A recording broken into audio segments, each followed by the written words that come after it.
नमस्कार, सम्यक के डिजिटल प्लेटफॉर्म पर आपका स्वागत है। मैं हूं डॉक्टर अक्षता। गिरधारी जी, तुलसी जी, लखन जी, संजय जी, हरविंदर, बाड़मेर जी, सबको बहुत सारा गुड मॉर्निंग, सुप्रभात और बहुत सारा प्यार। तो चलिए आज की क्लास हम शुरू करते हैं। सितंबर का करंट अफेयर हम ले रहे हैं और आज के टॉपिक में जो भी मतलब आज की क्लास में जो भी टॉपिक इम्पोर्टेंट है वो टॉपिक हमने थंबनेल में डाल दिए होंगे, तो आप उस हिसाब से पूरी प्रिपरेशन कर कर तैयार होंगे। तो चलिए क्लास शुरू करेंगे इस मोटिवेशनल कोट के साथ। एक मोटिवेशनल कोट जैसे कि हमारी आदत है, हम हमेशा लेते हैं क्लास शुरू करने से पहले कि धीरे धीरे सब होगा, धीरे धीरे सब होगा, क्योंकि भरोसा अब खुद पर होगा, खुद की मेहनत पर होगा, सम्यक पर होगा, क्योंकि सम्यक है तो संभव है। चलिए तो शुरू करते हैं आज की क्लास। पहला क्वेश्चन आपकी कंप्यूटर स्क्रीन पर आएगा। उससे पहले मैं आज के टॉपिक बता दूं। पहला है खेल, दूसरा है पुरस्कार एवं सम्मान, तीसरा है हमारा चर्चित व्यक्तित्व, चौथा चर्चित स्थल, उसके बाद इंडेक्स एंड रिपोर्ट्स। ये याद रखना सितंबर का करंट अफेयर है और ये आपने थंबनेल में देख लिया भी होगा। बिल्कुल, हम इससे पहले जो है वो नवंबर का करंट अफेयर ले चुके हैं थीम वाइज। हम इससे पहले अक्टूबर का करंट अफेयर ले चुके हैं थीम वाइज। अब जो क्वेश्चंस आ रहे हैं वो सितंबर के हैं। कल एक सितंबर की क्लास हो गई थी। आप ज़्यादा से ज़्यादा इस क्लास को शेयर कर सकते हैं ज़्यादा से ज़्यादा इस क्लास को अपने स्टेटस पर लगा सकते हैं, अपने ग्रुप्स पर जो है वो डाल सकते हैं। तो चलिए आज की क्लास बहुत ज़्यादा इंपॉर्टेंट है। मेरा मानना है कि आज की क्लास में से कम आपके पास 3 क्वेश्चन हैं जो कि परीक्षा में आ सकते हैं। एक तो आज हम बात करेंगे पेरिस पैरालंपिक के बारे में, तो पहला क्वेश्चन भी वहीं से है। Very very important. बहुत सारे विद्यार्थी शायद अभी हमसे जुड़े नहीं हैं, जुड़ जाएं, ग्रुप में शेयर कर लें और क्वेश्चन का जवाब देने के लिए तैयार हो जाएं। अभी जुड़े नहीं हैं विद्यार्थी, जुड़ जाएं। चलिए तो पहला क्वेश्चन है, पेरिस पैरालंपिक 2024 के संदर्भ में निम्नलिखित कथनों पर विचार कीजिए। आपको पता है पैरालंपिक से क्वेश्चन आएगा ही आएगा, ओलंपिक और पैरालंपिक दोनों से। नीतू जी गुड मॉर्निंग। पहला दे रखा है, इन खेलों का शुभंकर फ्रिंज था। दूसरा दे रखा है, इन खेलों का स्लोगन गेम्स वाइड ओपन था। तो बताइए आंसर क्या है। प्रियंका ने सही आंसर दे दिया है, पहला और दूसरा। देखो फ्रेंच क्या है, पहली बात तो फ्रेंच जो है एक मतलब फ्रांसीसियन, जैसे हमें बोलते हैं कि पेरिस में हुआ है, फ्रांस में हुआ है, तो फ्रांसीसियन टोपी है ये एक तरीके से, और इस पे 3 कलर है, व्हाइट है, ग्रीन है और रेड है। और ये जो मतलब ओलंपिक वाला जो था, ओलंपिक का भी फ्रिंज ही था शुभंकर, इसका भी जो है वो फ्रिंज ही है, लेकिन ये इसका जो दाहिना पैर है, जो राइट पैर है, वो इसका आर्टिफिशियल है, क्योंकि पैरालंपिक है। पैरालंपिक गेमों से हम समझते हैं ऐसे पैरालंपिक गेम, ऐसे गेम्स को कहा जाता है जो कि दिव्यांगजनों के लिए होते हैं, है ना। चलो बहुत सारे विद्यार्थियों ने सही आंसर दे दिया। तो मैंने कहा फ्रिंज क्या है, एक फ्रांसीसियन टोपी है, ठीक है, और 3 कलर हैं इसमें, 3 रंग हैं इसमें, ठीक है। और इसमें जो पैरालंपिक में था, हाँ बिल्कुल बिल्कुल बिल्कुल, जो पैरालंपिक में था उसमें इसकी जो दाहिनी पैर थी, जो इसका दाहिना पैर था वो आर्टिफिशियल था। तो यहाँ से भी क्वेश्चन आपसे बन सकते हैं, ठीक है, आर्टिफिशियल था। तो ये कुछ इंपॉर्टेंट नॉलेज, इंपॉर्टेंट जानकारी है इसके बारे में। तो पेरिस पैरालंपिक से रिलेटेड जितने भी क्वेश्चन आएंगे, कोई भी क्वेश्चन आपसे छूटना नहीं चाहिए, और एक क्वेश्चन यहाँ से पक्का है, मुझे ऐसा लगता है, ठीक है। जय श्री कृष्णा। चलो एक और क्वेश्चन आपकी कंप्यूटर स्क्रीन पर। पेरिस पैरालंपिक 2024 के संदर्भ में कुछ कथन दिए गए हैं। पहला, ये खेल 28 अगस्त से 8 सितंबर तक हुआ। तो 28 याद रखना, 28 से 28 याद रखना है। पेरिस में तीसरी बार ग्रीष्मकालीन पैरालंपिक खेलों का आयोजन किया गया है। भाई ये तो मेरे को सही लगा कि 28 से 8 अगस्त तक हुआ है। बिल्कुल बिल्कुल, रेड व्हाइट और ब्लू, ठीक है। ये आपको याद रखना है कि ग्रीष्मकालीन जो पैरालंपिक खेल है वो तीसरी बार यहाँ पर नहीं हो रहे हैं, इसलिए ये कथन आपका गलत हो जाता है, ठीक है। दूसरा, यह ग्रीष्मकालीन पैरालंपिक खेलों का 17वां संस्करण था। ये बिल्कुल सही है। इसका मतलब आपका पहला ऑप्शन और तीसरा ऑप्शन बिल्कुल सही है। थोड़ा सा देख लेते हैं पेरिस पैरालंपिक को।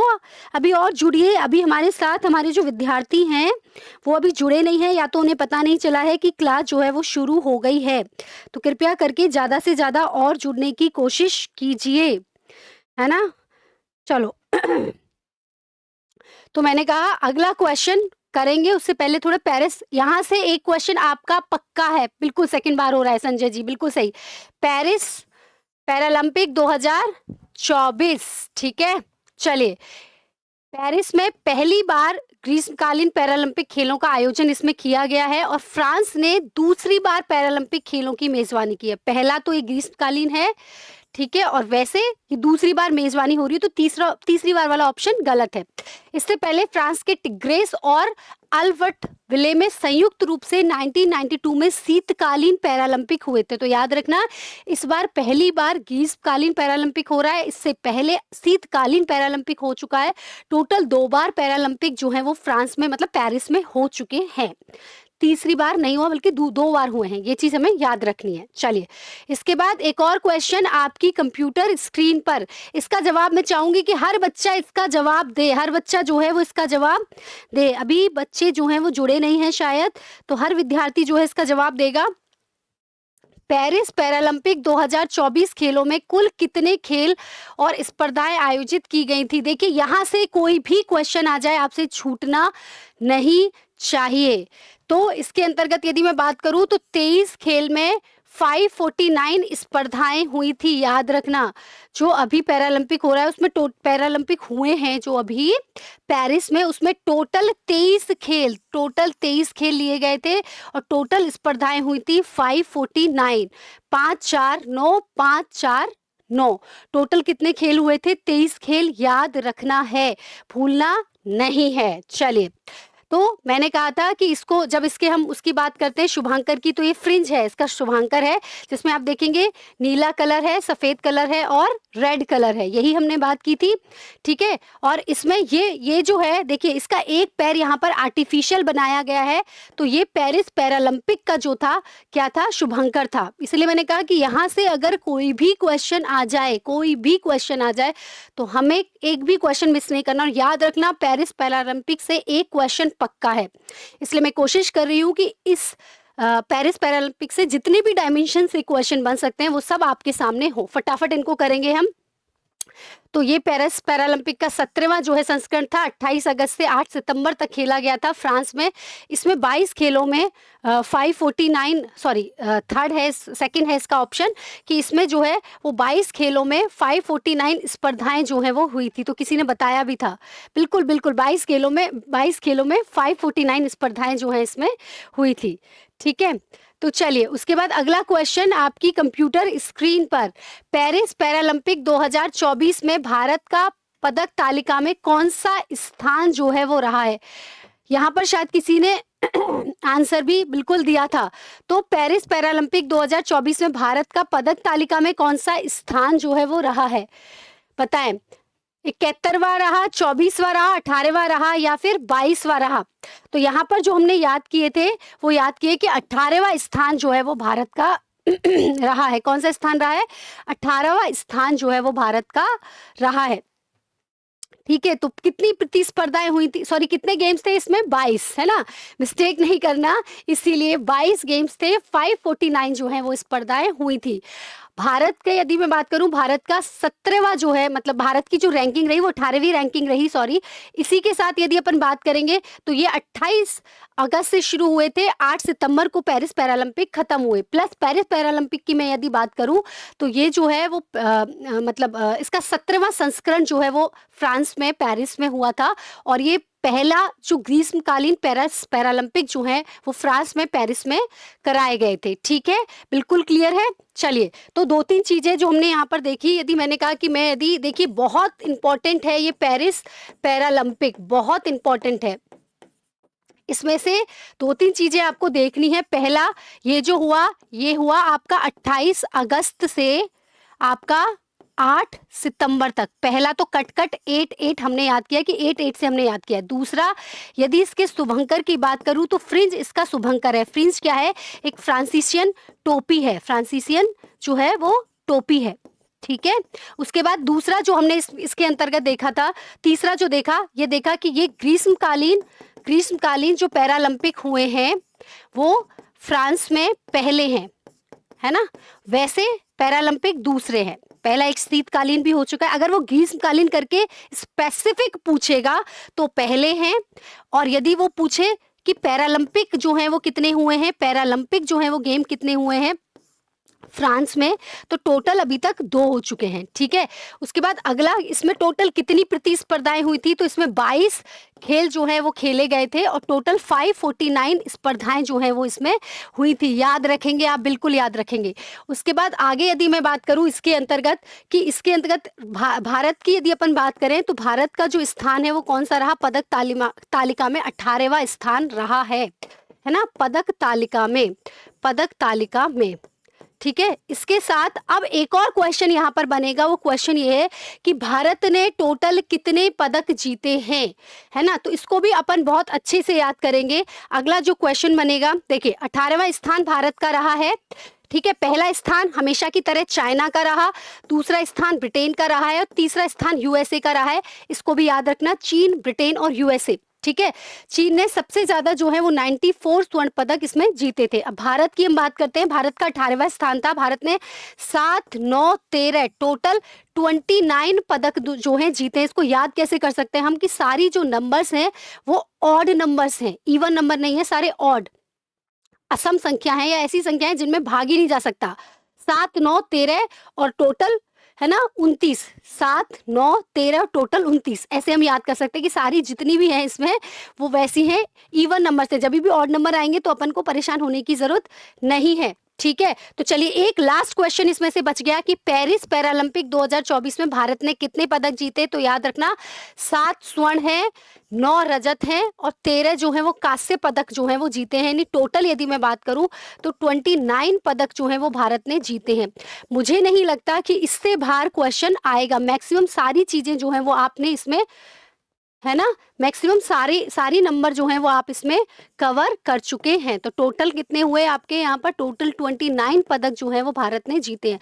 सारा डायमेंशन हमने इसमें कवर कर लिए। अब तो आपको इसमें से बाहर क्वेश्चन जाएगा ही नहीं। तो पहला स्थान किसका रहा इसमें?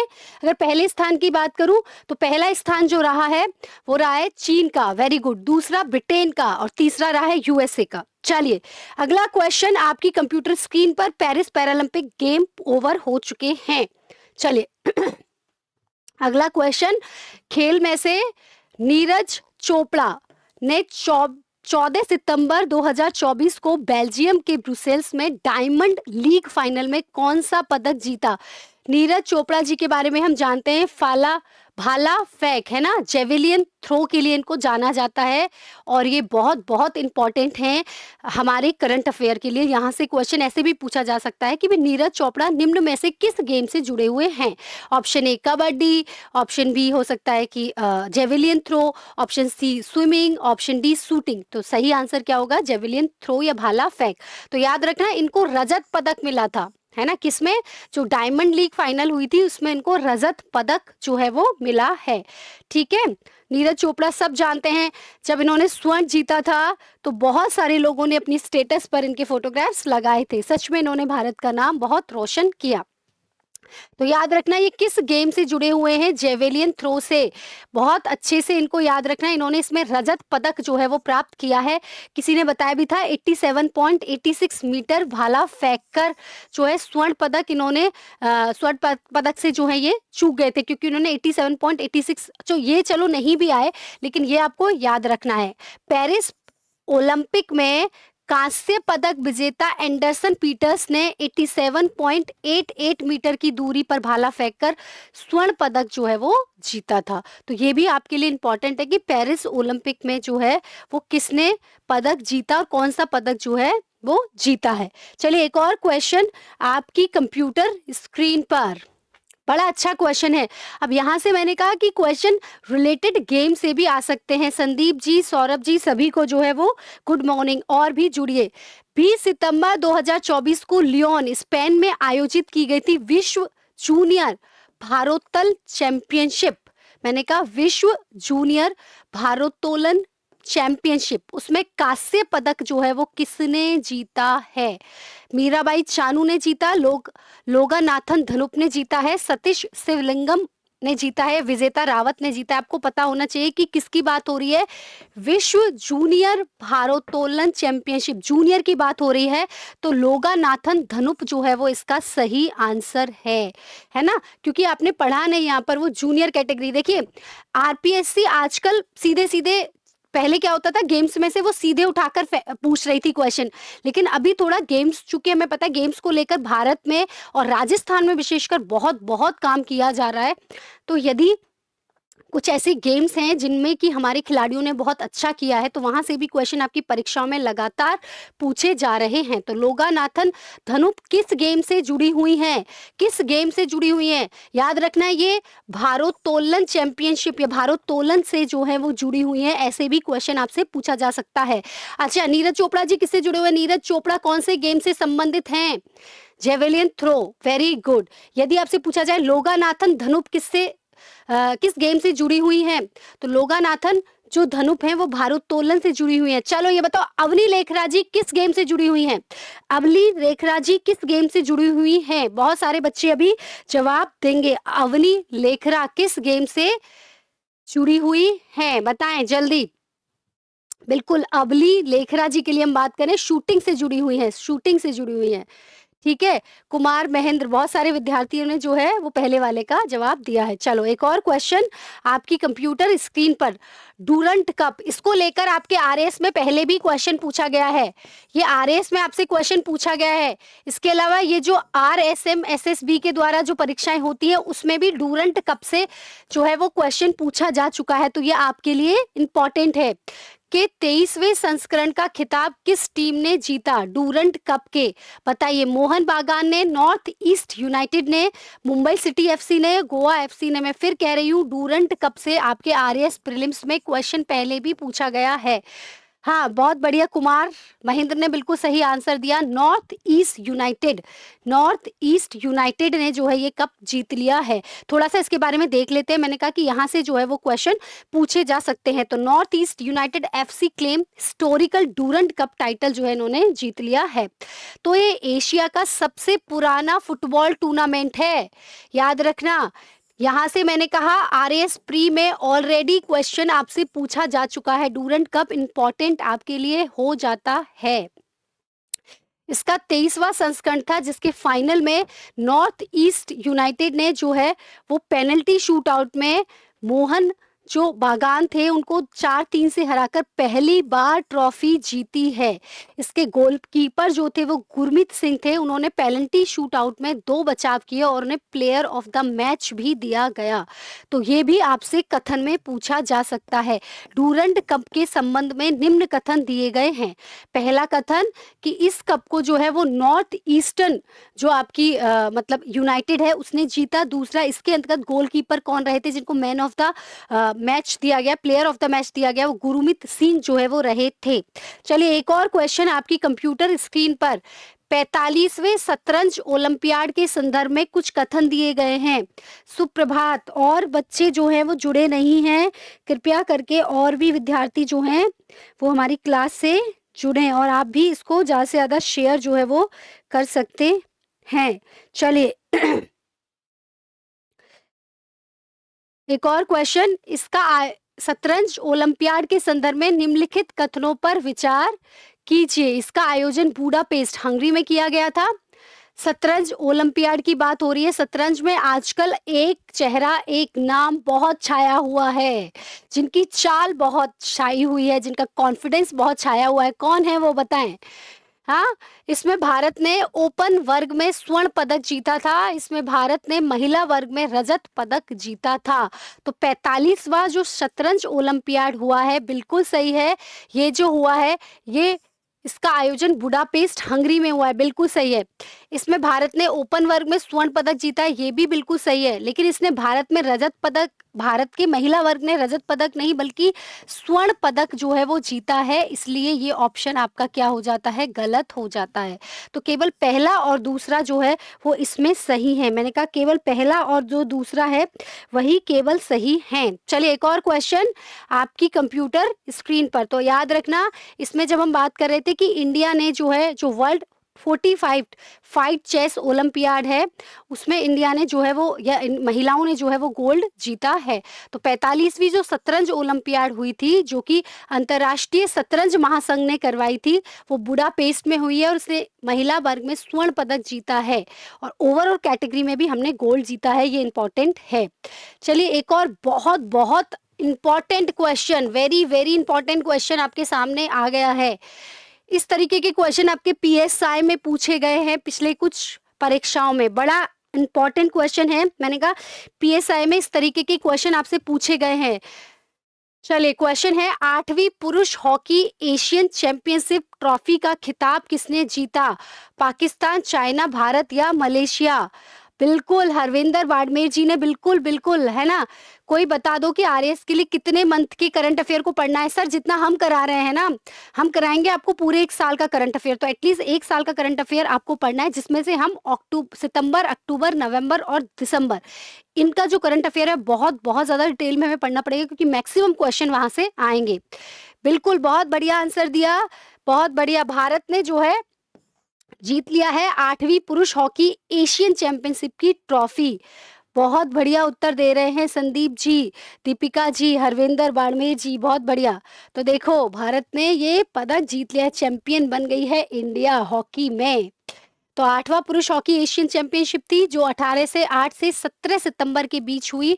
भारतीय टीम ने चीन को 1-0 से हराया था। और याद रखना इससे पहले भारत 2023, 2018, 2016 और 2011 में भी ये ट्रॉफी जो है जीत चुकी है। भारतीय हॉकी टीम के कप्तान थे हरमनप्रीत सिंह, जिनको प्लेयर ऑफ द टूर्नामेंट के लिए भी चुना गया है। ये भी नाम आपसे पूछा जा सकता है कि हरमनप्रीत सिंह निम्न में से किस गेम से जुड़े हुए हैं? हरमनप्रीत निम्न में से किस गेम से जुड़े हुए हैं? तो याद रखना हरमनप्रीत हॉकी से जुड़े हुए हैं। हॉकी एशियन हॉकी चैंपियनशिप में भारत ने गोल्ड, मतलब भारत चैंपियन रही है, तो वेरी वेरी इंपॉर्टेंट।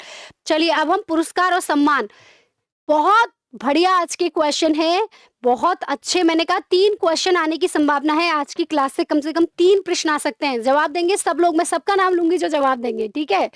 तो देश के सिनेमा जगत के 54वें Dada Saheb Phalke life time achievement पुरस्कार जो है वो दिए गए। इससे किसे सम्मानित किया गया है? 54वें जो दादा साहब, याद रखना सिनेमा जगत का सबसे बड़ा पुरस्कार होता है Dada Saheb Phalke life time achievement award. एक बच्चे ने जवाब भी दे दिया, प्रियंका, माया, आकाश, लखन, शवत, विक्रम, वंशिका, अविनाश, आरपीएससी 01, और दे अभी तो बहुत कम नाम आए हैं, कुमार, हाँ, राजेश भट्ट जी, दीपक जी संदीप जी, हाँ, गोवर्धन ब्लेस, अरे बड़ी जल्दी, बहुत बढ़िया, सही आंसर दिया मिथुन चक्रवर्ती। हाँ पशु परिचर वाले पेपर में आए। अरे तो आते, वही हम कह रहे हैं, जितने भी हम क्वेश्चन यहाँ पर लेकर आए हैं वो सारे क्वेश्चन बहुत इंपॉर्टेंट क्वेश्चन है। मैंने इसीलिए बोला कि आज की क्लास से कम 3 प्रश्न पक्के हैं। चलिए, तो मिथुन दा को मिला है ये 54वां दादा साहब फाल्के पुरस्कार था, ये मिला है मिथुन चक्रवर्ती जी को। दादा साहब फाल्के जो लाइफ टाइम अचीवमेंट पुरस्कार होता है, इसकी घोषणा 30 सितंबर 2024 को जो है वो की गई थी और यह पुरस्कार उन्हें 70वें राष्ट्रीय फिल्म पुरस्कारों के वितरण समारोह में 8 अक्टूबर 2024 को जो है वो प्रदान किया गया था। ठीक है, चलिए एक और क्वेश्चन आपकी कंप्यूटर स्क्रीन पर। इससे पहले 2-3 चीजें इनके बारे में जान लेते हैं, हो सकता है कथन में यहाँ से क्वेश्चन पूछ लिया जाए। 10 लाख की राशि ने दी गई। इन्होंने मृग्या से अपना फिल्म करियर शुरू किया था। इनको 3 बार नेशनल अवार्ड भी मिल चुके हैं। चलिए, इससे पहले 2023 में वहीदा रहमान जी को दादा साहब फाल्के पुरस्कार जो है वो मिला था। चलिए एक और क्वेश्चन आपकी कंप्यूटर स्क्रीन पर। तो राष्ट्रीय शिक्षक पुरस्कार बहुत बहुत ज्यादा अच्छा है। जो लोग एटलीस्ट अध्यापक पात्रता परीक्षा की तैयारी कर रहे हैं, रीट की तैयारी कर रहे हैं, उन्हें ये क्वेश्चन जरूर आने का संभावना है। उन्हें ये क्वेश्चन रटा हुआ होना चाहिए ना, क्योंकि शिक्षक आपका ड्रीम है और ऐसा शिक्षक जिसे राष्ट्रीय शिक्षक पुरस्कार मिल रहा है, एटलीस्ट एक शिक्षक को उसके बारे में तो पता होना चाहिए ही चाहिए। तो राष्ट्रीय शिक्षक पुरस्कार 2024 में राजस्थान के किन दो शिक्षकों को सम्मानित किया गया? अविनाश शर्मा और सुनील कुमार को, पंकज कुमार गोयल या राजेंद्र सिंह को, या बलजिंदर सिंह बराड़ या हुकुमचंद चौधरी को, या कुसुमलता गरिया और लक्ष्य चंद्रलेखा दामोदर मिस्त्री को? तो याद रखना, बलजिंदर सिंह बराड़ और हुकुमचंद चौधरी। सी, बहुत बढ़िया। बीकानेर और श्री गंगानगर। अरे क्या बात है मोहित जी, बिल्कुल सही। कविशा, बिल्कुल सही दिया आपने। ठीक है, तो बहुत बढ़िया आंसर। देखिए, पुरस्कार सम्मान दिया गया। जो लोग शिक्षक भर्ती परीक्षा की तैयारी कर रहे हैं उनके लिए वेरी वेरी इंपॉर्टेंट नाम, बलजिंदर सिंह बराड़ और Hukumchand Chaudhary ji. Very very important. अब इनको क्यों दिया गया है एक वो भी देख लो, क्योंकि ये भी क्वेश्चन आपकी परीक्षा में बन सकता है। राजस्थान से दो शिक्षकों को मिला है इस बार राष्ट्रीय शिक्षक पुरस्कार। एक तो है बलजिंदर सिंह बराड़। क्वेश्चन सीधे पूछा जा सकता है, बलजिंदर सिंह बराड़ के संबंध में निम्न कथन दिए गए हैं। पहला, ये गंगानगर से संबंधित हैं। दूसरा, इनको राष्ट्रीय शिक्षक पुरस्कार 2024 दिया गया। ठीक है, तो दोनों ही कथन बिल्कुल सही होंगे, है ना। हुकुमचंद चौधरी ये जो है ये बीकानेर से हैं। तो बलजिंदर जी को जो पुरस्कार मिला है वो उन्होंने पंजाबी भाषा को बढ़ावा दिया और पर्यावरण पाठशाला के माध्यम से पीएम पोषण योजना में योगदान दिया है। Very very important. क्यों मिला इन्हें पुरस्कार? क्योंकि पीएम पोषण योजना से ये जुड़े हुए हैं। ये भी आपका कथन में हो सकता है। ठीक है, हुकुमचंद चौधरी की यदि बात करें तो इनको ये अवार्ड इसलिए मिला है क्योंकि ऐप पर और वेब पोर्टल पर जो कोरोना काल में इन्होंने छात्रों की मदद की थी। आपको पता है सारे स्कूल्स बंद थे, तो उन्होंने उस समय जो है सारे होमवर्क, मतलब सारी जितनी भी सारी एक्टिविटीज थी सारी ऑनलाइन कराई थी, वेब पोर्टल पर कराई थी।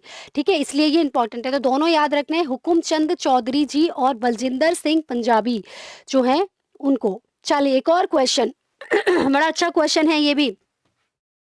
ये तो मुझे लगता है बहुत सारे बच्चे इसका जवाब दे देंगे, है ना। इससे पहले दिया उनको तो कई बार एग्जाम में पूछा है, तो ये तो पूछा ही जा सकता है ना, बिल्कुल। किस फिल्म, तभी तो मैंने कहा कि आज की कक्षा से 3 क्वेश्चन पक्के हैं आरएएस प्रीलिम्स में। तो किस फिल्म को 97th ऑस्कर अवार्ड में सर्वश्रेष्ठ विदेशी फिल्म की श्रेणी में भारत की आधिकारिक प्रविष्टि के रूप में चुना गया है? लाल सिंह चड्ढा, लापता लेडीज, शेरनी या द लंच बॉक्स? बहुत सारे विद्यार्थी, वंशिका संजय, ठीक है, हाँ जी हाँ जी हाँ जी हाँ जी, विक्रम, बहुत बढ़िया। और भी जवाब दो, बहुत सारे बच्चे जुड़े हुए, मैं सबका नाम लूंगी, जवाब तो दो आप, आंसर करिए। सही आंसर क्या है? लापता लेडीज। आपको पता है ना, लापता लेडीज अगर नहीं देखी है तो देखना। किरण राव जो है वो इसकी निर्देशक हैं, प्लस इसके साथ साथ इसमें जो है 2 महिलाओं के बारे में जो है उनकी जो जद्दोजहद है जिंदगी जीने की, उसके बारे में बताया गया है। एक महिला जो अपने जो हस्बैंड है उनको ढूंढ रही है, दूसरी महिला जो कि अपनी जिंदगी में कुछ करना चाहती है। तो इन सब चीजों को जो है इसमें बताया गया है। बड़ी इंपॉर्टेंट सी ये पिक्चर है, देखना चाहें, बहुत कम जो है वो मिनट की है, तो आप देख सकते हैं। ऑस्कर के लिए नॉमिनेट हुई है, तो यहाँ से भी क्वेश्चन पूछा जा सकता है। इसमें याद रखना कि सबसे पहली चीज, इस फिल्म में कौन कौन है? रवि किशन, स्पर्श श्रीवास्तव, प्रतिभा रांदा, इसके अलावा किरण राव के द्वारा ये निर्देशित है। ठीक है, ये कहानी जो है वो 2 महिलाओं के इर्द गिर्द घूमती है। एक तो अपने मतलब पति की तलाश कर रही है, दूसरा जो कि अपनी पारिवारिक जीवन से भागकर स्वतंत्रता चाहती हैं अपनी। हाँ, अवार्ड नहीं मिला इनको, सिर्फ चुना गया। अवार्ड तो सिर्फ जनवरी में दिए जाएंगे ना, जनवरी में पता चलेगा। अभी इनको सिर्फ यहाँ से नॉमिनेट किया गया है। ठीक है, और उसके बाद जो है बिल्कुल ये हाँ नॉमिनेट हुई थी। ठीक है, उसके बाद बाहर हो गई। बहुत बढ़िया। तो लेकिन क्वेश्चन यहाँ से बन सकते हैं क्योंकि इस तरीके के क्वेश्चन आपसे पूछे जाते हैं। स्वच्छ वायु सर्वेक्षण पुरस्कार 2024, यहाँ से क्वेश्चन पूछने की संभावना बनती है कि संदर्भ में कुछ कथन दिए गए हैं। पहला, श्रेणी 1 यानी ऐसे शहर जिनकी पॉपुलेशन 10 लाख से कम, 10 लाख से अधिक है, वो तो पहली श्रेणी में आएंगे। ऐसे शहर जिनकी पॉपुलेशन 3 लाख से 10 लाख के बीच की है, वो श्रेणी 2 में आएंगे। ऐसे शहर जिनकी पॉपुलेशन 3 लाख से कम है, 3 लाख तक है तो उनको जो है वो श्रेणी 3 में रखा जाएगा। तो याद रखना यहाँ से जो आपसे क्वेश्चन पूछा जा सकता है।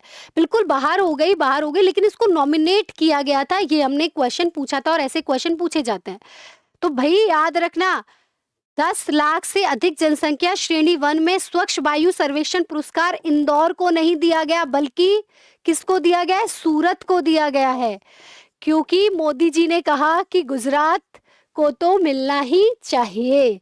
तो ये बड़ा अच्छा ऑप्शन यहाँ पर आपके लिए हो जाता है, क्योंकि अब तक हम इंदौर ही ज्यादातर पढ़ते आए हैं।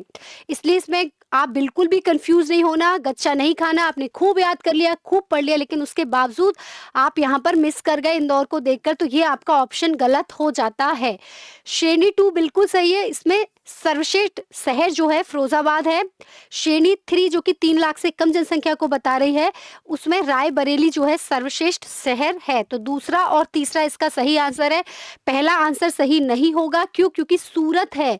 10 लाख से अधिक की जनसंख्या में जो स्वच्छ वायु सर्वेक्षण पुरस्कार मिला है उसमें सूरत है, सूरत याद रखना, है ना, जिसकी सूरत देखने लायक है, जो बहुत सुंदर है, जिसकी सूरत देखने लायक है, जो बहुत सुंदर है, साफ सुथरा है, इसीलिए उसको जो है वो स्वच्छ वायु सर्वेक्षण पुरस्कार जो है वो दिया गया है। चलिए तो स्वच्छ या राष्ट्रीय स्वच्छ वायु कार्यक्रम की यदि बात करूं तो उसके तहत सर्वश्रेष्ठ प्रदर्शन करने पर यह पुरस्कार दिया जाता है और 7 सितंबर को ये पुरस्कार दिए गए। इसकी 3 श्रेणी होती हैं।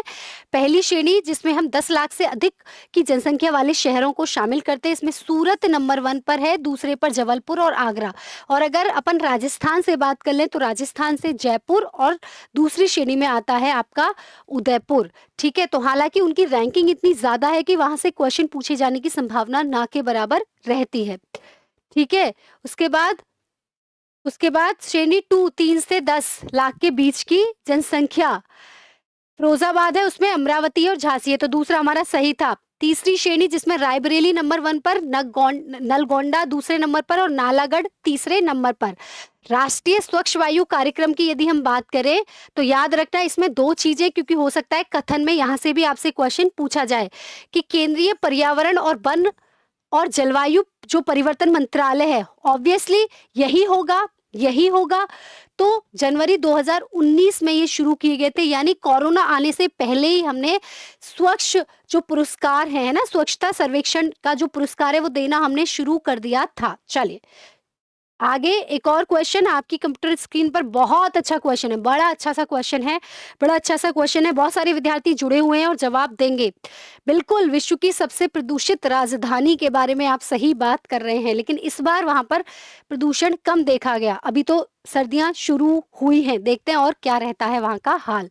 चलिए क्वेश्चन है, हाल ही में किस भारतीय मूल की साहित्यकार को सिंगापुर साहित्य पुरस्कार दिया गया? ये भारतीय मूल की है, उनको मिला है सिंगापुर में, क्या? सिंगापुर साहित्य पुरस्कार। तो ये कौन सी है? किरण देसाई है, चित्र बनर्जी है, प्रशांति राम है, झुम्पा लाहिड़ी है।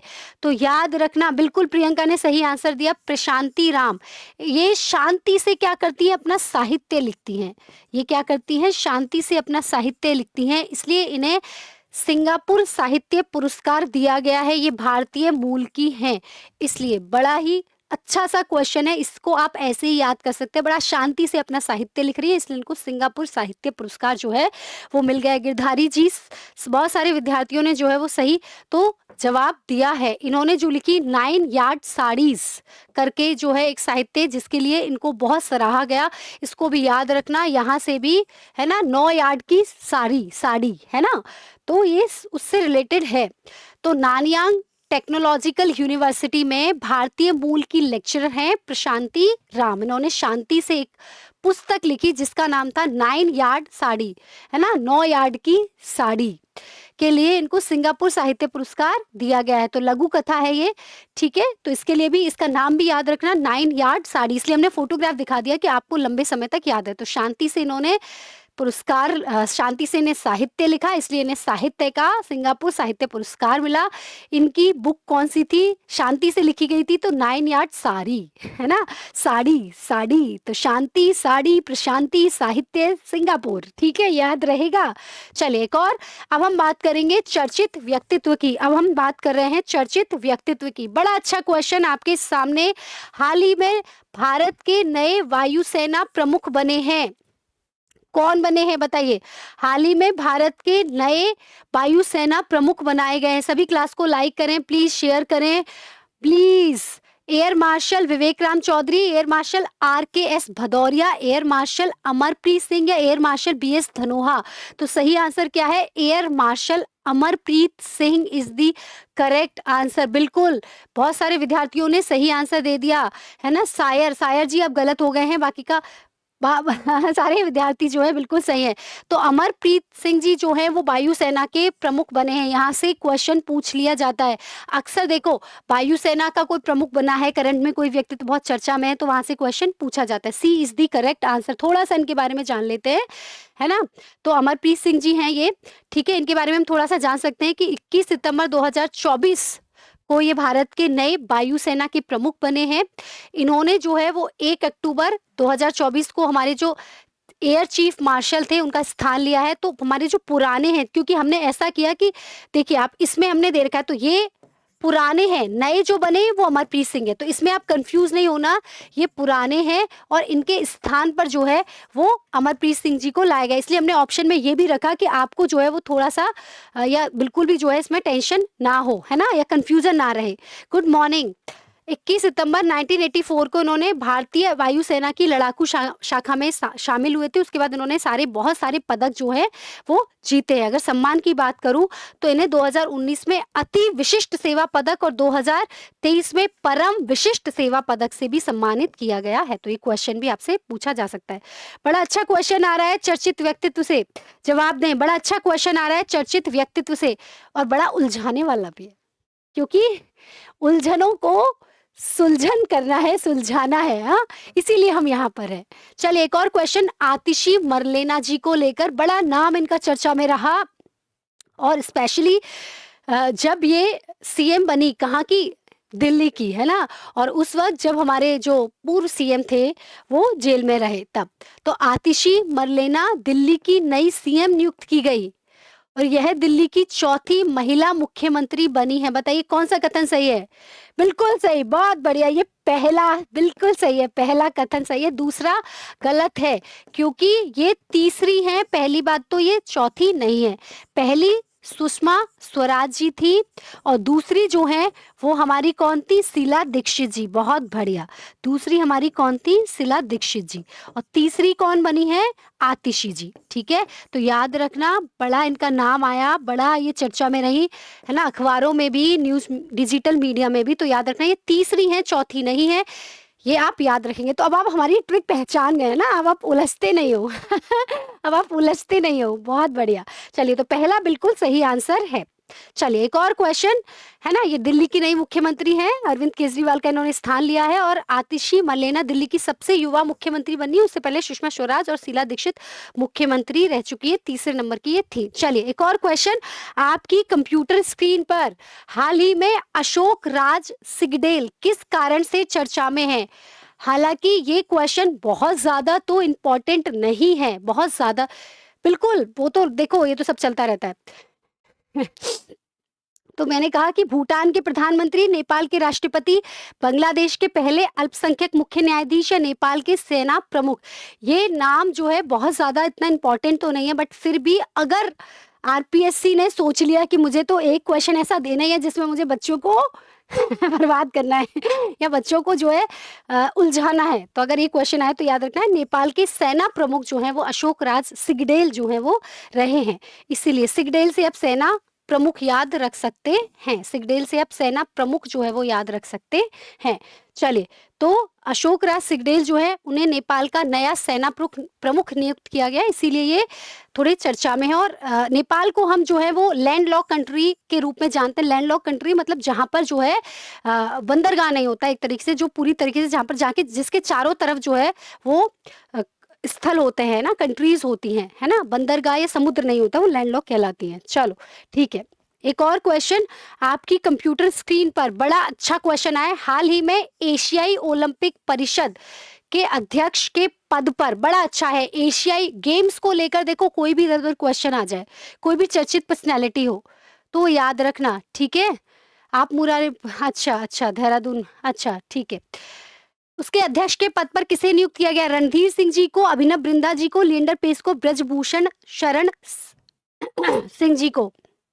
तो याद रखना, रणधीर सिंह जो हैं वो एशियाई ओलंपिक परिषद के क्या बने हैं? अध्यक्ष बने हैं। रणधीर सिंह, रणधीर कपूर नहीं, ठीक है, ए इज द करेक्ट आंसर। तो रणधीर सिंह जो हैं वो एशियाई ओलंपिक परिषद के अध्यक्ष बने हैं और ये पूर्णकालीन अध्यक्ष बनने वाले पहले भारतीय हैं, इसलिए ये आपके लिए इम्पोर्टेंट है, ठीक है। तो इसको कैसे हम याद रखें, कैसे याद रखें कि रणधीर सिंह को एशियाई ओलंपिक परिषद का अध्यक्छ बनाया गया है। तो रण के धीर हैं ये, इसलिए इनको एशियाई ओलंपिक परिषद, जो सबसे बड़ी परिषद है, क्योंकि रण में कहना चाहिए कि खेल के मैदान में जो है वो धैर्य रखकर क्या करते हैं, सारी बाजियां जीत जाते हैं। ये क्या है, रण में धैर्य रखने वाले, रणभूमि में धैर्य रखने वाले, इसलिए मतलब ये कुछ ट्रिक्स हैं, कुछ मेमोरी आइटम्स हैं जिनके जरिए हम चीजों को बहुत लंबे समय तक याद कर सकते हैं, और कोई चारा नहीं है याद रखने का, ठीक है। इसके साथ साथ अगर मैं आगे बात करूं तो ये एक ट्रैप शूटर हैं, और इन्होंने जो है, शूटर से आप याद रख सकते हैं, ट्रैप शूटर से याद रख सकते हैं, जिन्होंने 1968-84 में 5 ओलंपिक में भारत का प्रतिनिधित्व किया और 1978 के बैंकॉक एशियाई खेलों में इस स्पर्धा में स्वर्ण पदक भी जीता था। तो इसलिए ये इंपॉर्टेंट है, इसलिए इन्हें जो है वो एशियाई ओलंपिक परिषद का अध्यक्ष बनाया गया। पहले अध्यक्ष हैं, इसलिए बहुत ज्यादा इंपॉर्टेंट ये हो जाते हैं। कौन? रणधीर सिंह, रण के धीर, याद रख सकते हैं, भूलेंगे तो नहीं भूलेंगे। एक और क्वेश्चन, भारत का नया वित्त सचिव किसे नियुक्त किया गया है? वित्त सचिव, बड़ा अच्छा क्वेश्चन है, वित्त सचिव। अच्छा, भारत की वित्त मंत्री हमें पता है कौन है, निर्मला सीतारमण जी। अब अगर क्वेश्चन वो ऐसे तो पूछेंगे नहीं, वो तो भाई वित्त सचिव पूछेंगे, क्योंकि वित्त का मामला है, पैसों का मामला है। हाँ, टीबीएस सोमनाथ, गोविंद मोहन या तुहिन कांत पांडे? तो तुहिन कांत पांडे जी को भारत का नया वित्त सचिव बनाया गया है। इसको हम कैसे याद करें? देखो, रणधीर ओलंपिक परिषद के अध्यक्ष, एशियाई ओलंपिक परिषद के अध्यक्ष रण के धीर थे, इसलिए अब इसको कैसे याद करेंगे? तुहिन कांत पांडे जी को, कि इनको क्या बनाया गया है? पांडे जी को वित्त सचिव बनाया गया, नया फाइनेंस जो सेक्रेटरी है वो बनाया गया है, ठीक है। तो इसको हम पांडे जी ऐसे याद कर सकते हैं कि भाई पांडे जी के पास क्या था, कहते हैं ना, पांडे जी के पास पैसों की कोई कमी नहीं है, ठीक है। तो तुहिन कांत पांडे जी को नया जो वित्त सचिव है वो बनाया गया है। तो वरिष्ठ आईएएस अधिकारी हैं तुहिन कांत पांडे जी, जिनको नया वित्त सचिव भारत का नियुक्त किया गया, और सीनियर आईएएस ऑफिसर हैं। उन्होंने टीबी सोमनाथन का स्थान लिया है। तो पहले थे, किसी ने शायद यहाँ पर पूछा भी कि टीबी सोमनाथन पहले थे, इससे पहले अब जिनको बनाया गया है, बिल्कुल अब जिनको बनाया गया वो तुहिन कांत पांडे। अच्छा, ये बताओ, एक क्वेश्चन आ रहा है, वित्त आयोग आपके स्टेट फाइनेंस कमीशन और फाइनेंस कमीशन आपके उसमें है, परीक्षा में है कि नहीं है, है ना, आपकी सिलेबस में। अच्छा, ये बताओ फटाफट, वित्त आयोग कौन से अनुच्छेद में है? भारत का वित्त आयोग कौन से अनुच्छेद में है? भारत का वित्त आयोग कौन से अनुच्छेद में है? भारत का वित्त आयोग अनुच्छेद 280 में है। बहुत बढ़िया। यदि हम बात करें, है ना, स्टेट फाइनेंस कमीशन की, राज्य वित्त आयोग किसमें है? 243 आई वाई, वेरी गुड। आई मतलब इनकम और आई से वाई, वेरी गुड, याद हो रहा है, बहुत बढ़िया। चलिए, अंतरराष्ट्रीय टेबल टेनिस महासंघ फाउंडेशन का पहला भारतीय राजदूत किसे नियुक्त किया गया? पता है, अंतरराष्ट्रीय टेबल टेनिस टीटी है ना, इंटरनेशनल टीटी टेबल टेनिस जो महासंघ है आपका, फेडरेशन जो है, फाउंडेशन जो है, उसका पहला भारतीय राजदूत जो है वो शरत कमल को नियुक्त किया गया है। याद रखना है, शरत कमल जी के नाम से, है ना। हालांकि बहुत ज्यादा इंपॉर्टेंट तो नहीं लगता, लेकिन फिर भी आप इसको भूले नहीं, ये हमारी उम्मीद है ना। तो अंतरराष्ट्रीय टेबल टेनिस महासंघ का पहले भारतीय राजदूत है, इसलिए ये इंपॉर्टेंट है। और इन्होंने जो है 1 सितंबर 2024 को जवाहरलाल नेहरू इंडोर स्टेडियम में इन्हें सम्मानित किया गया था। और ये कॉमनवेल्थ जो गेम्स है उसमें इन्होंने 13 पदक जीते, जो कि एक रिकॉर्ड है, और इसीलिए उन्होंने वो जो है वो पेरिस ओलंपिक के पुरुष ध्वजवाहक भी रहे, इसीलिए इन्हें अंतर्राष्ट्रीय टीटी महासंघ का पहला भारतीय राजदूत बनाया गया है। मैंने बता दिया क्यों, क्योंकि इन्होंने अगर कॉमनवेल्थ गेम्स की बात करें तो 13 पदक जो हैं, 13 पदक जीतने का रिकॉर्ड है, प्लस ये अभी जो पेरिस ओलंपिक हुए थे उनमें इन्होंने पुरुष ध्वजवाहक के रूप में भी भाग लिया था, इसलिए वेरी वेरी इंपॉर्टेंट नाम है शरद कमल जी का। सीधे सीधे क्वेश्चन आपसे ऐसे भी पूछा जा सकता है कि भी ओलंपिक में भारत के पुरुष ध्वजवाहक कौन रहे थे? शरद कमल जी, है ना, ध्वज लिया था कमल जी ने, कमल खिला था, कहाँ पर? पेरिस में भी कमल खिल गया शरद कमल जी का। ठीक है, हाँ जी, हाँ जी, शरद कमल जी का। तो चलिए एक और क्वेश्चन आपकी कंप्यूटर स्क्रीन पर। हाँ, राष्ट्रीय अपराध रिकॉर्ड ब्यूरो का निदेशक किसे बनाया गया है? आलोक रंजन जी को जो है वो बनाया गया है। अपराध से आलोक रंजन, अपराध से याद कर सकते हैं कि अपराध से आलोक रंजन, अपराध और रंजन, अपराध, आलोक रैसे रंजन, तो दोनों नाम इसमें आ रहे हैं। आप याद रख सकते हैं कि अभी एनसीआरबी, देखिए ये क्वेश्चन आपका पीएसआई में पूछा गया था, इस तरीके का क्वेश्चन आपका पीएसआई की परीक्षा में पूछा जा चुका है। तो अपराध तो आलोक रंजन, ऐसे आलोक, और पाराध, राध, राध से रंजन जी। ठीक है, चलिए एक और क्वेश्चन आपकी कंप्यूटर स्क्रीन पर। तो हमने देख लिया कि 1991 के भारतीय पुलिस सेवा के अधिकारी, इसलिए मैंने कहा था कि पीएसआई में इस तरीके का क्वेश्चन आपसे पूछा गया था। चलिए एक और क्वेश्चन, ये अब चर्चित स्थल आ गए हैं आपके, चर्चित स्थल। ये मैं चाहती हूँ कि मैक्सिमम बच्चा जो है इनका जवाब दे, मैक्सिमम विद्यार्थी जो है ना कैसे भी कर सकते हो, लेकिन जो अच्छा है उसी को करो ना। केंद्र सरकार ने 13 सितंबर 2024 को पोर्ट ब्लेयर का नाम चेंज किया है, पोर्ट ब्लेयर। ठीक है, तो है ना, पोर्ट है ये, और उस पर ब्लेयर नाम के व्यक्ति ने इसको गए थे या देखा था, तो इसलिए इसका पोर्ट ब्लेयर नाम रख दिया। अंग्रेजों के टाइम पर रखा हुआ है, अंडमान निकोबार की राजधानी ये है ना। अब इसका नाम चेंज कर दिया है, बिल्कुल बहुत बढ़िया, दी श्री विजयपुरम, श्री विजयपुरम इसका नाम रखा गया है। बहुत बढ़िया, श्री विजयपुरम नाम रखा गया है। क्यों? क्योंकि जो चोल साम्राज्य था, हाँ बिल्कुल बिल्कुल, उस पर जो है, हाँ बहुत, गिरधारी जी, काशवी जी, डी मीना जी, प्रियंका जी, गीता जी, अरे और जवाब दो, बहुत जवाब दे सकते हो, अभी तो बहुत सारे बच्चे, हर्षवर्धन जी, तुलसी जी गलत दे गई आप। Shri Vijayapuram is the current answer. इससे जो है श्री नर्मदापुरम से आप, या श्री चोलपुरम से या सुभाषपुरम से कंफ्यूज नहीं होना, ये है श्री विजयपुरम। ठीक है, पोर्ट पर विजय नहीं, नहीं विजय वो तो है ही, बट विजयपुरम इसलिए भी है क्योंकि जो हम यदि बात करें तो श्री विजयपुरम को भारत के स्वतंत्रता संग्राम में जो है वो जीता गया था, इसलिए भी, है ना। तो केंद्र सरकार ने 13 सितंबर 2024 को अंडमान निकोबार द्वीप समूह की जो राजधानी थी उसका नाम बदलकर श्री विजयपुरम जो है वो कर दिया है। श्री विजयपुरम भारत के स्वतंत्रता संग्राम में हासिल की गई जीत और इसमें अंडमान निकोबार द्वीप समूह की अद्वितीय भूमिका का प्रतीक है, बिल्कुल सही। और ये जो द्वीप है वो इतिहास में चोल साम्राज्य के नौसैनिक अड्डे के रूप में जो है वो कार्य करता था, इसीलिए इसको विजयपुरम नाम जो है वो दिया गया है। बहुत बढ़िया, ठीक है। इसके स्थान में यहाँ पर जो है पोर्ट ब्लेयर, आपको पता है सेल्युलर जेल भी पोर्ट ब्लेयर में है, जहाँ पर यदि हम बात करें वीर सावरकर को जो है वो रखा गया था, वो सेल्युलर जेल जो है वो पोर्ट ब्लेयर में है। ठीक है, श्री विजयपुरम कोटे, हाँ बिल्कुल सही है, श्रीलंका, हाँ ठीक बता रहे हैं आप। एक्चुअली इसका पूरा इतिहास है, हमारे पास थोड़ा समय कम रहता है, हम चाहते हैं कि ज़्यादा से ज़्यादा क्वेश्चन जो है बताएं, हालांकि ट्रिक्स या किसी भी तरीके से हम इसको जोड़ने की कोशिश करते हैं। तो आप याद रख सकते हैं विजयपुरम जो है वो मतलब ये जो अंडमान निकोबार है वो भारत के स्वतंत्रता संग्राम हासिल विजय प्राप्त करी थी, ये भी, प्लस ये जो है चोल साम्राज्य के नौसैनिक अड्डे के रूप में भी ये जाना जाता था। श्री विजयपुरम इसे जो है तब कहा जाता था एक तरीके से, तो इसलिए भी जो है इसे श्री विजयपुरम नाम दिया गया है। चलिए, बड़ा अच्छा क्वेश्चन, इसको रटाऊंगी मैं ऐसे कि आप भूलोगे नहीं, बड़ा अच्छा क्वेश्चन आ रहा है। भारत के पहले गिद्ध प्रजनन केंद्र का उद्घाटन कहाँ किया गया है? हाँ जी, बड़ा अच्छा क्वेश्चन आया गया, गिद्ध प्रजनन केंद्र का उद्घाटन कहाँ पर हुआ है?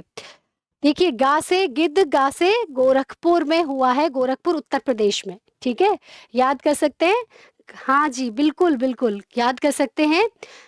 हाँ, तो गिद्ध प्रजनन केंद्र भारत का पहला कहाँ पर आया है? गोरखपुर उत्तर प्रदेश में। चलिए एक और क्वेश्चन पूछेंगे, है ना। यहाँ पर ये चीज याद रखना कि इसे जटायु संरक्षण और प्रजनन केंद्र का नाम दिया गया है। जटायु संरक्षण, जटायु हम पढ़ते हैं, जब हम रामायण पढ़ते हैं हम कहते हैं कि जब सीता जी को रावण उठा के ले जा रहा था तो उस समय रावण से भिड़े कौन थे? जटायु भिड़े थे, जिसमें उनकी मृत्यु हो गई थी, है ना। तो भगवान राम ने जो है एक तरीके से, है ना, वो गिद्धी थे, तो भगवान राम ने जो है वो उनको आशीर्वाद दिए बहुत सारे। बस उसी को ध्यान में रखते हुए इसका नाम जो है जटायु संरक्षण एवं प्रजनन केंद्र रखा गया है। इसका उद्देश्य है गिद्ध प्रजाति की आबादी में सुधार करना। ठीक है, तो गा से गोरखपुर और गे से गिद्ध प्रजनन केंद्र। अब इसमें भी आप थोड़ा सा आइडिया लगाओ, जो ट्रिक हमने पहले वाले क्वेश्चन में अपनाई है, यदि वही ट्रिक हम यहाँ पर, हाँ बिल्कुल, रामायण के भगत जटायु जी थे। हाँ जी, देश में वैदिक 3D संग्रहालय कहाँ स्थापित किया गया है? तो जटायु या गिद्ध प्रशिक्षण जो केंद्र है, प्रजनन केंद्र जो है वो गोरखपुर में, ठीक है, यूपी में। और ये जो 3D वैदिक संग्रहालय ये वाराणसी में, बी से वैदिक संग्रहालय ये वाराणसी में, तो कंफ्यूज नहीं रहेंगे आप, उत्तर प्रदेश में है ये। ठीक है, तो 3D जो वैदिक संग्रहालय वो कहाँ पर है? उत्तर प्रदेश में, वाराणसी में। कंफ्यूज तो नहीं रहेंगे, बिल्कुल नहीं रहेंगे।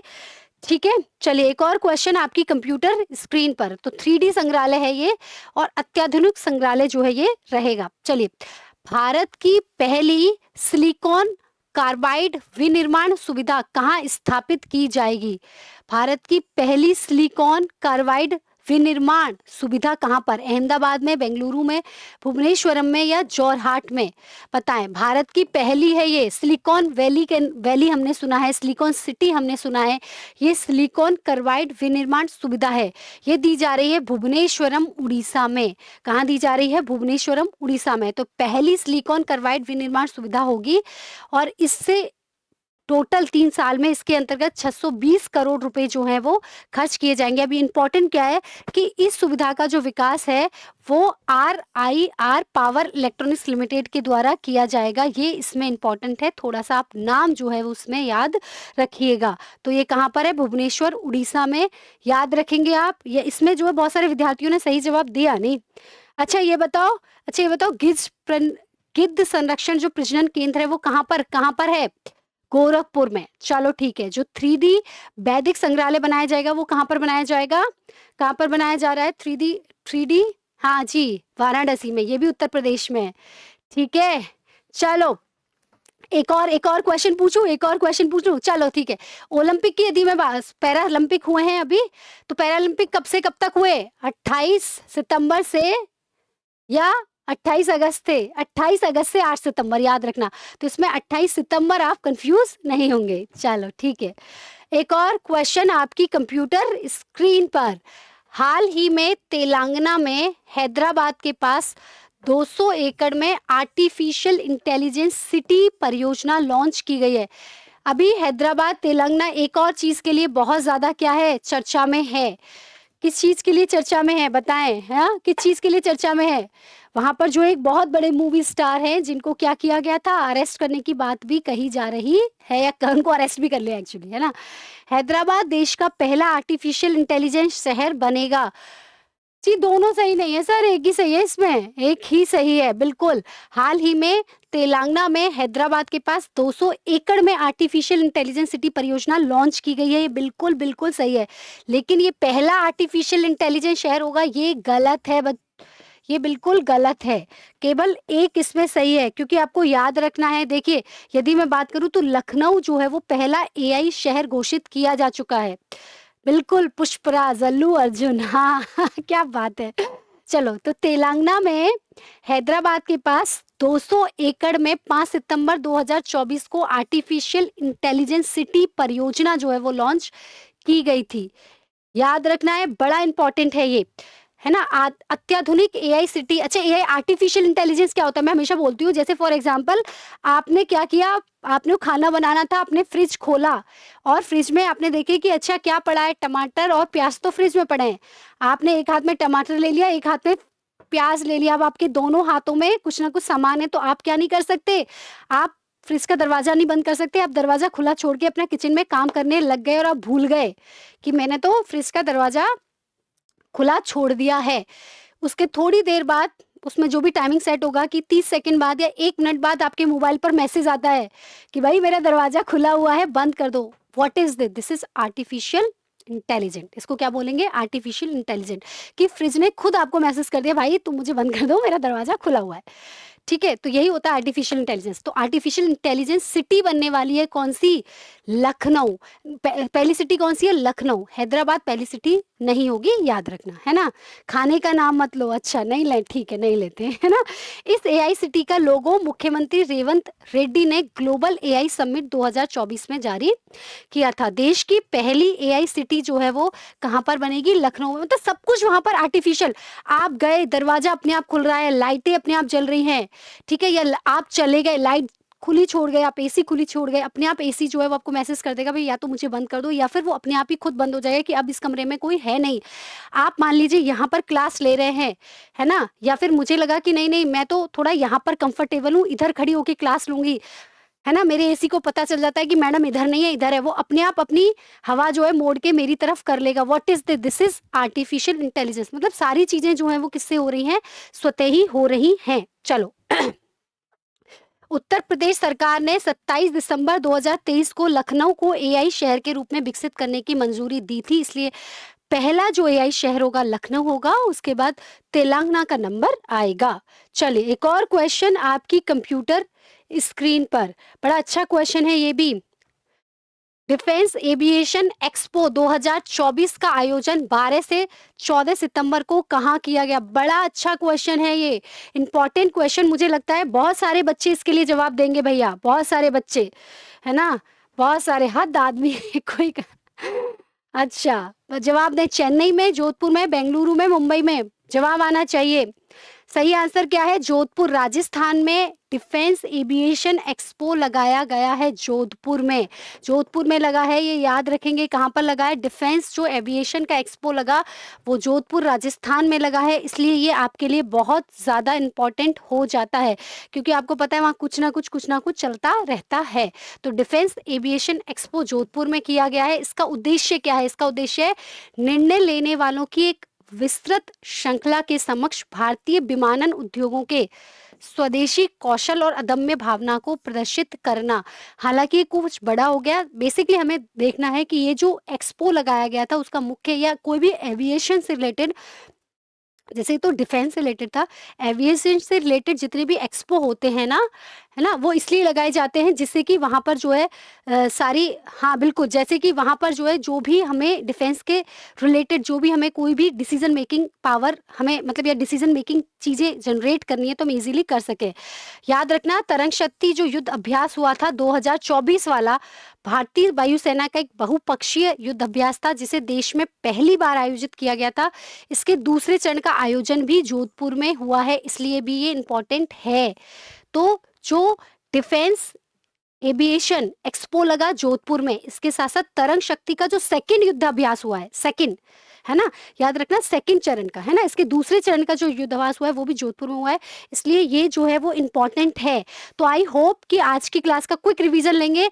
बहुत सारी चीजें आज की क्लास की इंपॉर्टेंट थी, बहुत ज्यादा। मैं कह रही हूँ कि आज की क्लास में से कम 3 क्वेश्चन जो हैं वो पक्के हैं। कितने? 3 क्वेश्चन पक्के हैं, है ना। चलिए फटाफट से एक क्वेश्चन जो है इसका क्विक रिवीजन लेते हैं। क्विक रिवीजन, 3 क्वेश्चन आज की क्लास से पक्के हैं। आज हमने जो है मुख्यतः खेल देखे, पुरस्कार, सम्मान, चर्चित व्यक्तित्व और चर्चित स्थल। इंडेक्स एंड रिपोर्ट हम कल की क्लास में शामिल करेंगे, क्योंकि आज टाइम हो गया है तो हम इसको जो है वो पूरा अभी नहीं कर पाए हैं। समय बचेगा तो इसको भी देखेंगे। पहले एक बार से क्विक रिवीजन ले लेते हैं।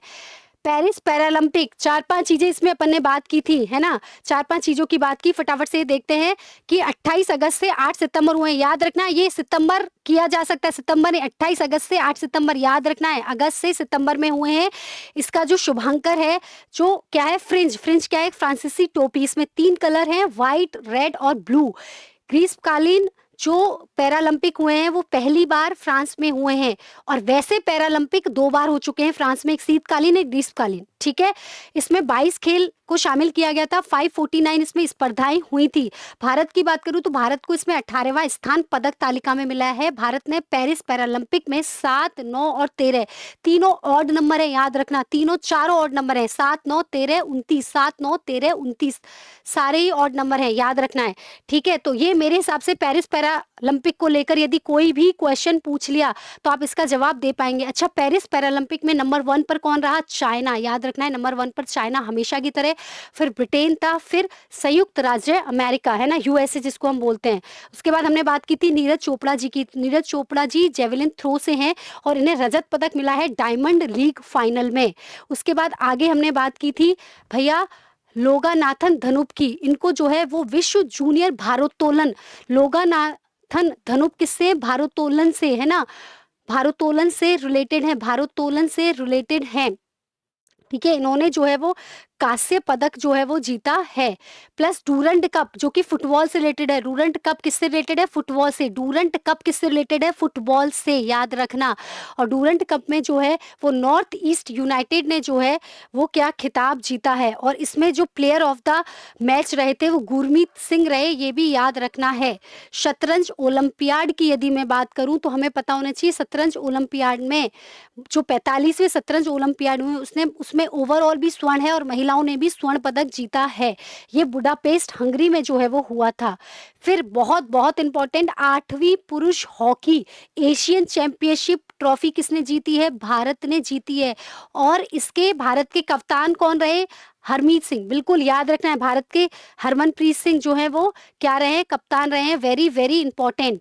उसके बाद दादा साहब फाल्के पुरस्कार किनको मिला है? मिथुन चक्रवर्ती जी को जो है वो मिला है। इसके साथ साथ यदि आगे हम बात करें तो हमने देखा था जो राष्ट्रीय शिक्षक पुरस्कार, very very important, very very important, राष्ट्रीय शिक्षक पुरस्कार बहुत बहुत इंपॉर्टेंट है। ये आपके बलजिंदर सिंह बराड़ और हुकुम चंद चौधरी को मिला है। इनको तो कोरोना के तहत जो वेब पोर्टल पर इन्होंने काम किया उसके लिए, इन्होंने जो पीएम पोषण योजना है उसमें जो काम किया उसके लिए, दोनों याद रखने हैं। बलजिंदर सिंह बराड़, है ना, बलजिंदर सिंह बराड़ जो है वो पीएम पोषण योजना, और हुकुम चंद चौधरी जी इन्होंने हुकुम दे देकर सारे कोरोना काल में वेब पोर्टल पर सारे काम करा लिए। ठीक है, चलिए एक और क्वेश्चन आपकी कंप्यूटर स्क्रीन पर कि जो ऑस्कर के लिए आधिकारिक प्रविष्टि के रूप में जिनको ये नॉमिनेट किया गया था वो आपकी लापता लेडीज रही है। इसकी जो निर्देशक हैं वो कौन है? किरण राव। ठीक है, चलिए एक और क्वेश्चन हमने देखा था कि स्वच्छ वायु सर्वेक्षण पुरस्कार, स्वच्छ वायु सर्वेक्षण पुरस्कार 2024 वाला, इसमें याद रखना 10 लाख से अधिक आबादी वाले शहरों में सूरत है, 3 से 10 लाख के बीच की आबादी में फिरोजाबाद है, और 3 लाख से कम की आबादी वाले शहर में ये जो पुरस्कार दिया गया ये रायबरेली को जो है वो दिया गया है। तो ये तीनों आपको याद रखना है। यहाँ पर इंदौर से आप कंफ्यूज नहीं होंगे, हालांकि स्वच्छता सिटी में जो है वो इंदौर आता है, लेकिन ये वायु सर्वेक्षण है। कौन सा? स्वच्छ वायु सर्वेक्षण। ये स्वच्छ सिटी वाला नहीं है, स्वच्छ वायु सर्वेक्षण वाला है, तो इसलिए ये इंदौर नहीं है, ये सूरत है। याद रखेंगे आप, याद रखेंगे आप। चलिए एक और क्वेश्चन आपके कंप्यूटर स्क्रीन पर जो हमने देखा था कि हाल ही में भारतीय मूल की मतलब साहित्यकार हैं, तो सा से साहित्यकार, इनको क्या सिंगापुर में क्या मिला है? सिंगापुर साहित्य पुरस्कार। कौन है ये? प्रशांति, सा से प्रशांति। और इन्होंने कौन सी बुक लिखी थी? साड़ी के ऊपर। सा से शांति ने साड़ी के ऊपर, कौन सी थी? 9 यार्ड साड़ी, याद रखेंगे, 9 यार्ड साड़ी, याद रखेंगे, बिल्कुल। चलिए ठीक है, एक और क्वेश्चन आपकी कंप्यूटर स्क्रीन पर आया था कि वायुसेना का जो प्रमुख है वो किन्हें बनाया गया है? तो हमने देखा था वायुसेना के प्रमुख बने हैं कौन? अमरप्रीत सिंह जी। इससे पहले विवेक चौधरी जी जो थे। फिर आतिशी जो मरलेना है ये दिल्ली की सीएम बनी और तीसरी सीएम है, याद रखना, दूसरी नहीं तीसरी सीएम है ना, तीसरी सीएम है। पहली जो सीएम थी वो सुषमा स्वराज थी, अपने आप में बहुत बड़ा नाम है। शीला दीक्षित जी अपने आप में बहुत बड़ा नाम। उसके बाद आतिशी जी जो है वो बनी है। इसी के साथ हमने देखा था कि अशोक राज सिगडेल जो है वो नेपाल के सेना प्रमुख जो है वो बने हैं। इसके साथ साथ एशियाई ओलंपिक परिषद के अध्यक्ष कौन बने? हमने कहा एशियाई ओलंपिक की बात हो रही तो रण के धीर होंगे, जो रण के धीर होंगे, तो रण के धीर कौन है? हमारे रणधीर सिंह, जो कि एशियाई ओलंपिक परिषद के अध्यक्ष हमारे बने हैं। इसी के साथ हमने देखा वित्त सचिव कौन बने हैं? वित्त सचिव, पैसों की बात हो रही थी तो पांडे जी आ गए ना, तो तुहिन कांड पांडे जी, है ना। तो पांडे जी तो वैसे ही बिना पैसों की बात करते नहीं हैं, हाँ? चलिए, एक और फिर हमने देखा था अंतर्राष्ट्रीय टीटी जो महासंघ है उसके पहले भारतीय राजदूत कौन बनाए गए हैं? तो हमने देखा था इसके पहले शरद कमल, कमल जी भी वहाँ पर, मतलब कमल भी जो है वो खिला है। क्यों कमल खिला? टेबल पर, है ना? टीटी की टेबल पर कमल खिला। तो अंतर्राष्ट्रीय टीटी महासंघ फाउंडेशन के जो पहले भारतीय राजदूत बनाए गए हैं वो शरद कमल जी हैं, शरद कमल जी हैं। शरद कमल जी को लेकर हमने बात की थी। इनका नाम बहुत ज़्यादा इम्पोर्टेंट है। क्यों इम्पोर्टेंट है इनका नाम? हमने देखा था कि ये कॉमनवेल्थ गेम्स में जो है इन्होंने 13 पदक, जो मतलब 13 पदक जीते हैं, और ये लगभग जो है पेरिस पैरालंपिक में पुरुष ध्वज वाहक भी रहे, इसलिए ये इम्पोर्टेंट है। ठीक है, इसी के साथ हमने देखा था कि राष्ट्रीय अपराध रिकॉर्ड ब्यूरो के जो निदेशक बनाए गए हैं वो तो हमने देखा था अपराध, तो आ से आलोक और राध से रंजन, आलोक रंजन, हम ऐसे इसको याद कर सकते हैं। ठीक है, उसके बाद आगे हम आए थे तो हमने देखा था कि भाई अगला क्वेश्चन था कि 13 सितंबर 2024 को पोर्ट ब्लेयर का नाम चेंज करके श्री विजयपुरम जो है वो किया गया है, और ये जो द्वीप है वो चोल साम्राज्य का नौसैनिक अड्डा रहा था। इसके अलावा यहाँ पर सेलुलर जेल भी है, जिसे काला पानी की सजा एक तरीके से कहा जाता था, है ना?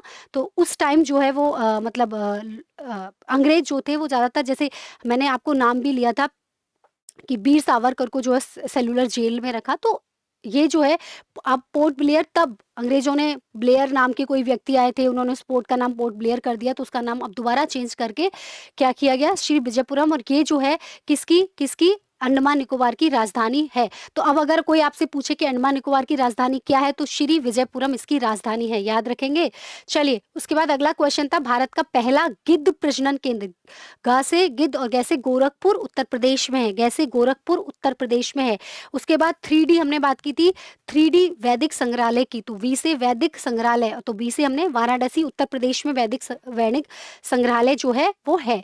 उसके साथ पहली सिलिकॉन कार्बाइड विनिर्माण सुविधा कहाँ पर दी जा रही है? तो हमने देखा था भुवनेश्वर उड़ीसा में जो है वो ये दी जा रही है। उसके बाद एक लास्ट और इम्पॉर्टेंट क्वेश्चन जो हमने देखा था वो था तेलंगाना के हैदराबाद को जो है दूसरी AI city artificial intelligence city बनाया जाएगा। पहली लखनऊ को डिक्लेयर किया जा चुका है कि हम लखनऊ में एआई सिटी डेवलप करेंगे, तो याद रखना लखनऊ विल बी पहली, और हैदराबाद जो है वो उसके आगे वाली होगी। उसके साथ एक डिफेंस एविएशन एक्सपो की हमने बात की कि डिफेंस एविएशन जो एक्सपो है वो कहाँ पर? जोधपुर में हुआ है, राजस्थान में। इसी के साथ साथ जो इसमें तरंग शक्ति था, तरंग शक्ति के दूसरे चरण भारत में पहली बार हुआ, और इसका दूसरे चरण का जो युद्धाभ्यास हुआ वो भी जोधपुर में हुआ है, तो इसलिए भी इम्पोर्टेंट है।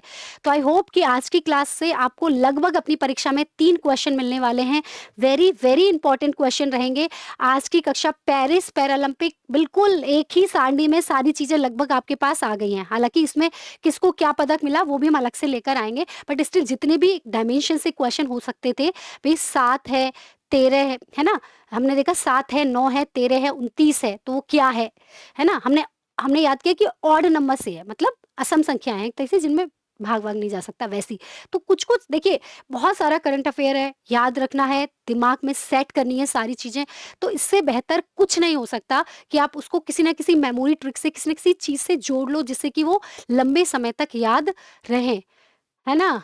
मेरा भविष्य, अच्छा, बहुत लंबे समय तक याद रहे। ठीक है, चलिए, तो मिलेंगे तब तक हम अगली क्लास में। चिंता मत करना, आप लोग इस क्लास को बहुत ज़्यादा शेयर कर सकते हैं, बहुत ज़्यादा शेयर कर सकते हैं, अपना स्टेटस लगा सकते हैं, और ये जितने भी क्वेश्चन हम आपको यहाँ पर दे रहे हैं वो क्वेश्चन एग्जाम ओरिएंटेड है। आप कितना भी पढ़ लेना, क्वेश्चन अटेम्प्ट करना, उनका जवाब देना, दिमाग में जस्ट उसी तरीके से क्वेश्चन हमारे आंसर हमारे सेट हो कि अगर क्वेश्चन किसी भी लेवल का आ जाए, हमें किन किन चीज़ों पर ध्यान रखकर आंसर को जस्टिफाई करना है, ये आप सीख गए होंगे। फिर यदि आपके कुछ भी सजेशन है तो आप इस यूट्यूब के सेक्शन के जो नीचे कमेंट सेक्शन होता है उसमें आप अपने कमेंट्स छोड़ दीजिएगा। मैं उन कमेंट्स को पढ़ती हूँ और 99% रिप्लाई करती हूँ। फिर भी कोई भी कुछ भी बात आप बताना चाहते हैं तो बता सकते हैं, मैसेज कर सकते हैं। ठीक है, तो मिल लेंगे अगली क्लास में। तो अपना जो मोटिवेशनल कोट है जो हमने स्टार्टिंग में लिया था, वही मोटिवेशनल कोट हम जो है वो यहाँ पर आपके सामने लेकर आएंगे, है ना? तो मैंने कहा था आपको कि धीरे धीरे सब हासिल होगा, एक दिन सब हासिल होगा। धीरे-धीरे सब हासिल होगा, एक दिन सब हासिल होगा, क्योंकि अब हम अपनी मेहनत पर भरोसा होगा, अपने आप पर भरोसा होगा, क्योंकि अब हमें अपनी मेहनत पर भरोसा होगा, अपने आप पर भरोसा होगा, समय पर भरोसा होगा, इसलिए सब कुछ जो हमने अपने लिए सपने देखे हैं, वो सब हासिल होंगे। तो आपको बहुत सारी शुभकामनाएँ, मिलते हैं अगली क्लास में। कल हम सितंबर का करंट अफ़ेयर लेंगे और सितंबर में हम राजस्थान का, एक तो इसमें रिपोर्ट्स एंड इंडेक्सेस बच गई हैं, वो हम करेंगे, प्लस राजस्थान का जो करंट अफ़ेयर है, वो हम लेंगे। मिलते हैं अगली क्लास में, तब तक खुश रहो, मस्त रहो और ज़िंदगी ज़िंदाबाद। नमस्कार।